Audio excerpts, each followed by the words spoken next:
మీ అమ్మ వాళ్ళ ఇంటికి పోయినా పోయినావానే? లేదండి. మీ నాన్నని కట్నం డబ్బులు అడుకొని రమ్మంటుంటే అర్థం కావట్లేదా నీకు? నేను అడగనండి వాళ్ళని డబ్బులు. ఎందుకు అడగవే? ఇంకా చాలండి, మీరు నన్ను చిత్రహింసలు పెట్టింది.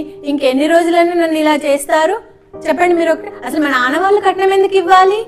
మీరు నన్ను పెళ్లి చేసుకునేటప్పుడు ఏం చెప్పారు చెప్పండి? నిన్ను బంగారం లాగా చూసుకుంటానే, మీ నాన్న వాళ్ళని వదిలి వచ్చేసాయి, నిన్ను ప్రేమించిన, నువ్వు లేకపోతే చచ్చిపోతా అంటేనే కదా మా నాన్న వాళ్ళని ఎదిరించి నీతో వచ్చినా నేను. నన్ను రాణిలాగా చూసుకుంటానన్నారు. ఎక్కడ చూసుకుంటున్నారండి?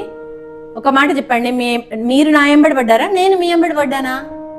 మా నాన్నకి వాళ్ళకి ఇష్టం లేకపోయినా కూడా నేను నిన్ను చేసుకున్నా పెళ్ళి. ఇక్కడికి తీసుకొచ్చి ఏం చేస్తున్నారు? తాక్కుంటా తిరుక్కుంటా, ఉద్యోగం లేదు సద్యోగం లేదు.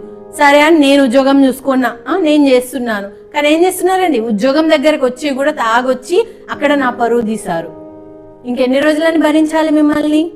20 సంవత్సరాలు కనిపించిన నా తల్లిదండ్రులను వదిలి నిన్ను నమ్ముకొని నీ వెంట వచ్చాను చూడండి, అది నేను చేసిన తప్పు. నా తల్లిదండ్రులు నా కోసం మంచిగా ఆలోచిస్తారని తెలియక నీ మాయలో పడి మోసపోయానండి. అమ్మా, నాన్న, నన్ను క్షమించండి. ఫ్రెండ్స్, మీలో ఎవ్వరూ కూడా నేను చేసిన తప్పు చేయకండి. ప్రేమ పేరుతో మోసపోకండి. మన తల్లిదండ్రులు ఎప్పుడు మన మంచే కోరుకుంటారు.